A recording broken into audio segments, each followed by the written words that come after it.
ಶಿವಪ್ರಸಾದ್ ಅಂತ. ನಮ್ಮಲ್ಲಿ ಸುಮಾರು ವರ್ಷಗಳಿಂದ ಈ ರಸ್ತೆ ಬದಿಯಲ್ಲಿ ಟೆಂಟ್ ಹಾಕ್ಕೊಂಡು ಅಂಗಡಿ ಹಾಕಿ ಎಲ್ಲ ಸಮಸ್ಯೆ ಉದ್ಭವ ಆಗಿತ್ತು. ನಮ್ಮಲ್ಲಿ ಆಕ್ಸಿಡೆಂಟ್ ಆಗುವಂಥ ಸಂಭವ ಹೆಚ್ಚಾಗಿತ್ತು. ಮತ್ತು ನಮ್ಮಲ್ಲಿ ಇದೇ ಕಾರಣಕ್ಕೋಸ್ಕರ ನಾವು ಮೌಖಿಕವಾಗಿ ಎಲ್ಲರಿಗೂ ಆದೇಶ ಕೊಟ್ಟಿದ್ವಿ, ಎಲ್ಲ ಅಂಗಡಿಗಳನ್ನು ತೆರವುಗೊಳಿಸಬೇಕು ಅಂತ.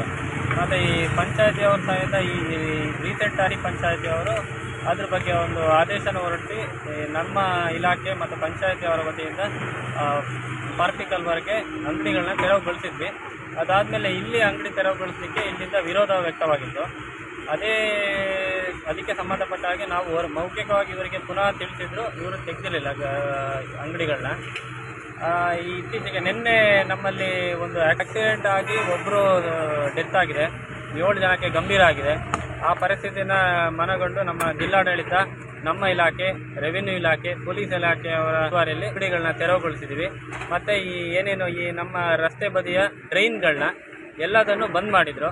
ಆ ಡ್ರೈನ್ಗಳನ್ನ ಎಲ್ಲ ತೆರವುಗೊಳಿಸಿ ಎಲ್ಲ ಕ್ಲೀನಾಗಿರೋ ಚರಂಡಿಯಲ್ಲಿ ನೀರು ಹೋಗುವಾಗ ಮಾಡಿ ಈ ಅಂಗಡಿಗಳನ್ನ ತೆರವುಗೊಳಿಸಿ ಆಕ್ಸಿಡೆಂಟ್ ಆಗದೇ ಇರೋ ಹಾಗೆ ಒಂದು ಕ್ರಮ ವಹಿಸಿತ್ತು. ಅವರಿಗೊಂದು ನಾವು ಕಂಪ್ಲೇಂಟ್ ಕೊಡ್ತೀವಿ.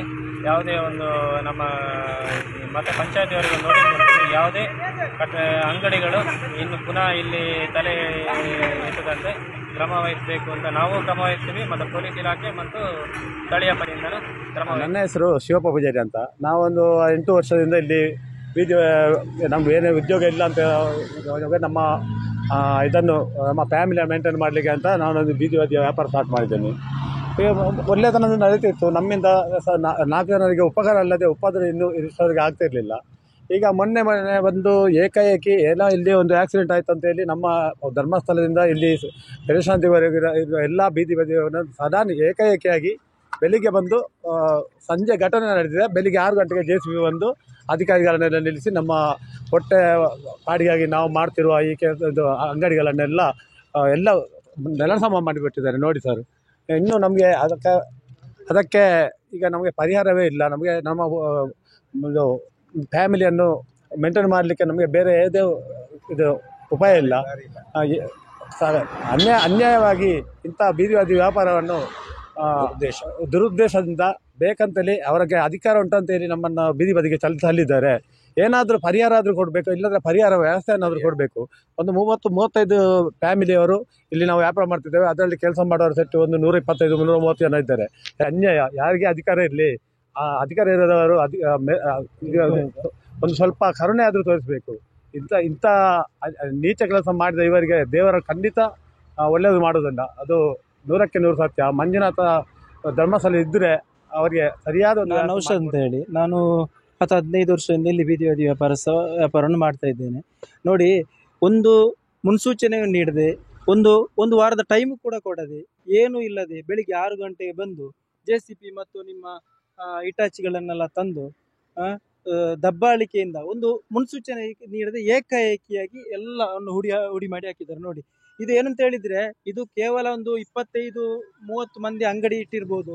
ಇದು 30 ಮಂದಿ ಅಂಗಡಿಯವರದ್ದು ಪ್ರಾಬ್ಲಮ್ ಏನು, ಅವರಿಗೆ ಹೊಟ್ಟೆ ಹೊಡೆದಾಗೆ ಆಗುದಿಲ್ಲ. 30 ಮಂದಿ ಅಂತ ಹೇಳಿದ್ರೆ 5 ಜನ ಮನೆಯಲ್ಲಿದ್ದರೂ ಕೂಡ 150 ಜನರಿಗೆ ಏನಾಗುತ್ತೆ, ಅದರ ಏನಾಗುತ್ತೆ 150 ಜನರಿಗೆ ಅದರ ತೊಂದರೆ ಆಗುತ್ತೆ.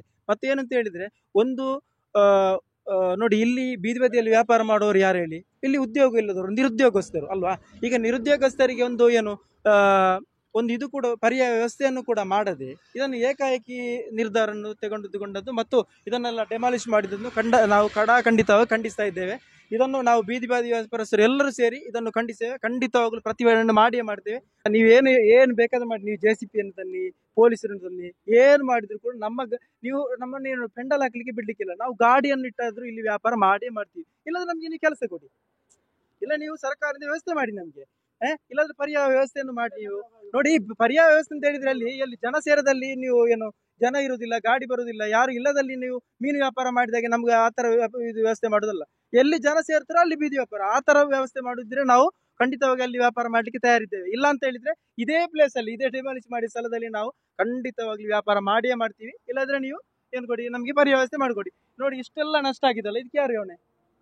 ಅದು ಕೂಡ ನೋಡಿ, ಬೆಳಿಗ್ಗೆ 6 ಗಂಟೆ ಬಂದು 7 ಗಂಟೆಗೆ ನೀವು ಡೆಮಾಲಿಷ್ ಮಾಡಿ ಅಂತ ಹೇಳಿದ್ರೆ ಅರ್ಥ ಇದೆಯಾ? ನೀವು ಅಧಿಕಾರವನ್ನು ಏನ್ ಮಾಡಿದ್ರಿ? ನನ್ನ ಹೆಸರು ಶಮೀರ್. ನಾನು ಬೀದಿ ಬದಿ ವ್ಯಾಪಾರಸ್ಥರ ಸಂಘ ಕೊಕ್ಕಡ ವಲಯ ಸಮಿತಿ ಇದರ ಪ್ರಧಾನ ಕಾರ್ಯದರ್ಶಿಯಾಗಿದ್ದೇನೆ. ನಾವು ಇಲ್ಲಿ ಒಂದು 10-20 ವರ್ಷಗಳಿಂದ ಇಲ್ಲಿ ಬೀದಿ ಬದಿಯಲ್ಲಿ ಯಾರಿಗೂ ತೊಂದರೆ ಕೊಡದ ರೀತಿಯಲ್ಲಿ ಎಲ್ಲರಿಗೂ ಒಂದು ಅನ್ಯೋನ್ಯತೆಯಿಂದ ಎಲ್ಲರೂ ಪರಸ್ಪರ ನಾವು ಎಲ್ಲ ಪಂಗಡದವರು ಇದ್ದೇವೆ, ಎಲ್ಲರೂ ಪ್ರೀತಿ ವಿಶ್ವಾಸದಿಂದ ಇವರ ಯಾತ್ರಾರ್ಥಿಗಳಿಗೆ ಒಳ್ಳೆಯ ರೀತಿಯಲ್ಲಿ ನಮ್ಮ ಸೇವೆಯನ್ನು ಮಾಡ್ತಾ ಇದ್ದೇವೆ. 20 ವರ್ಷಗಳಿಂದ ಇಲ್ಲಿ ಯಾವುದಾದರೂ ಒಂದು ಕೇಸ್ ಆಗಲಿ, ಒಂದು ಗಲಾಟೆಯಾಗಲಿ, ಯಾವ ಪ್ರಾಬ್ಲಮ್ ನಾವು ಇಲ್ಲಿ ಬಂದ ಮೇಲೆ ಯಾವುದೋ ಒಂದು ಪ್ರಾಬ್ಲಮ್ ಆಗಲಿಲ್ಲ. ಇಲ್ಲಿ ಆಕ್ಸಿಡೆಂಟು ಆಗಲಿಲ್ಲ. ಇಲ್ಲಿ ಈ ಪರಿಸರದಲ್ಲಿ ಏನಾದರೂ ಒಂದು ತೊಂದರೆ ಆದರೆ, ಆಕ್ಸಿಡೆಂಟ್ ಆದರೆ ತಕ್ಷಣ ನಾವು ಸ್ಪಂದಿಸಿ ಅವರಿಗೆ ಒಂದು ಹೆಲ್ಪ್ ಮಾಡುವ, ದಾರಿ ಹೋಗುವವರಿಗೆ ದಾರಿ ಹೇಳಿಕೊಡುವ, ಇಂಥ ಹಲವಾರು ಒಳ್ಳೆಯ ಕಾರ್ಯಕ್ರಮವನ್ನು ಮಾಡುತ್ತಾ ನಾವು ಇಲ್ಲಿ ಒಳ್ಳೆಯ ರೀತಿಯಿಂದ ಇಷ್ಟು ವರ್ಷದಿಂದ ನಮ್ಮ ಹೆಂಡತಿ ಮಕ್ಕಳ, ನಮ್ಮ ಸಂಸಾರದ, ನಮ್ಮ ಕುಟುಂಬದ ಜೀವನಕ್ಕೋಸ್ಕರ ನಾವು ಇಲ್ಲಿ ಬೀದಿಗೆ ಬಂದು ಬೀದಿ ಬದಿಯಲ್ಲಿ ವ್ಯಾಪಾರ ಮಾಡ್ತಾ ಇದ್ದೇವೆ. ಇದನ್ನು ಇವತ್ತು ದಿವಸ ಅಧಿಕಾರಿಗಳು ಅವರಲ್ಲಿ ಧರ್ಮಸ್ಥಳ ಕಡೆ ಒಂದು ರೋಡ್ ಸೈಡಲ್ಲಿ ಆಕ್ಸಿಡೆಂಟ್ ಆಯಿತು ಎಂದು ಒಂದು ವಿಷಯವನ್ನು ಇಟ್ಟುಕೊಂಡು ಇಲ್ಲಿ ನಮ್ಮ ಪಾಪದವರ, ಬಡವರ ಹೊಟ್ಟೆಗೆ ಹೊಡುವಂಥ ಅತಿ ನೀಚವಾದ ಒಂದು ಕೃತ್ಯವನ್ನು ಇಲ್ಲಿ ಇವತ್ತು ಮಾಡಿದ್ದಾರೆ. ಬಡವರ ಹೊಟ್ಟೆಗೆ ಇದು ಯಾರು ಸಹಿಸುವುದಲ್ಲ. ದೇವರು ಸಹ ಇವರ ಈ ಕೃತ್ಯವನ್ನು, ಈ ಅಧಿಕಾರಿಗಳ ಈ ಅಹಂಕಾರವನ್ನು ಸಹಿಸಲಾರನು ಎಂದು ಹೇಳುತ್ತಾ, ಅದೇ ರೀತಿ ನಾವು ಇಲ್ಲಿ ಇದಕ್ಕೆ ಮುಂಚೆ ಮೇಲೆ ಇದನ್ನು ತೆರವುಗೊಳಿಸಬೇಕಂದ ಎಂಬ ಇದು ಇದ್ದಾಗ ಇಲ್ಲಿ ಗ್ರಾಮ ಪಂಚಾಯತಿ ಆಗಲಿ, ಇಲ್ಲಿ ಪಂಚಾಯತಿಯವರಾಗಲಿ ನಮಗೆ ಏನು ತೊಂದರೆ ಮಾಡಲಿಲ್ಲ. ಇಷ್ಟ ತನಕ ಯಾರು ತೊಂದರೆ ಮಾಡಲಿಲ್ಲ, ಪೊಲೀಸ್ನವರು ತೊಂದರೆ ಮಾಡಲಿಲ್ಲ. ನಾವು ಅದೇ ರೀತಿ ಯಾರಿಗೆ ತೊಂದರೆ ಮಾಡದ ರೀತಿಯಲ್ಲಿ ಒಳ್ಳೆಯ ರೀತಿಯಲ್ಲಿ ನಮ್ಮ ಹೆಂಡತಿ ಮಕ್ಕಳ ಕುಟುಂಬದ ಸಂಸಾರಕ್ಕೋಸ್ಕರ ಇಲ್ಲಿ ವ್ಯಾಪಾರ ಮಾಡ್ತಾ ಇದ್ದೆ. ಇವತ್ತು ದುರುದ್ದೇಶಪೂರ್ವಕವಾಗಿ ಬೆಳಿಗ್ಗೆನೆ ಬಂದು ಕಳ್ಳರ ದಾರ 4-6 ಗಂಟೆಗೆ ಬಂದು ನಮ್ಮ ಈ ಅಂಗಡಿಯನ್ನು ಎತ್ತಂಗಡಿ ಮಾಡಿ ಅದನ್ನು ಹುಡಿ ಮಾಡಿ ಲಕ್ಷಾಂತರ ರೂಪಾಯಿ ನಷ್ಟವನ್ನು ಈ ಪಾಪದ, ಈ ಬಡ ಕುಟುಂಬದ ಜನರಿಗೆ ಅವರ ಕಣ್ಣೀರ ಶಾಪವನ್ನು ಇವರಿಗೆ ಸಿಗಲಿದೆ ಎಂಬ ಹೋರಾಡುತ್ತೇವೆ. ಇದನ್ನು ಖಂಡಿಸ್ತೇವೆ. ಇದರ ವಿರುದ್ಧ ಪ್ರತಿಭಟನೆ ಮಾಡುತ್ತೇವೆ. ಇದರ ವಿರುದ್ಧ ಜಿಲ್ಲಾಧಿಕಾರಿಗಳಿಗೂ ಅದೇ ರೀತಿ ನಾವು AC ಅವರಿಗೆ ಎಲ್ಲರಿಗೂ ಮನವಿ ಕೊಟ್ಟು ಇಲ್ಲಿ ವ್ಯಾಪಾರವನ್ನು ಪುನರಾರಂಭಿಸ್ತೇವೆ. ನಾವು ಇನ್ನು ನಮಗೆ ಬೇರೆ ದಾರಿಯೇ ಇಲ್ಲ. ಆದ ಕಾರಣ ಇಲ್ಲ ಆದರೆ ನೀವು ಪರ್ಯಾಯ ವ್ಯವಸ್ಥೆ ಅಂತಹ ಒಂದು ವ್ಯಾಪಾರ ಬರುವಂಥ ಪರ್ಯಾಯ ವ್ಯವಸ್ಥೆ ಮಾಡಿಕೊಡಿ. ಇಲ್ಲಾಂದರೆ ಇಲ್ಲಿಯೇ ನಾವು ಏನಾದರೂ ಸರಿ, ನಮಗೆ ಬೇರೆ ದಾರಿ ಇಲ್ಲ. ಜೀವ ಹೋದರೂ ಉಳಿದರೂ ಇಲ್ಲಿಯೇ ನಾವು ವ್ಯಾಪಾರ ಮಾಡ್ತೇವೆ.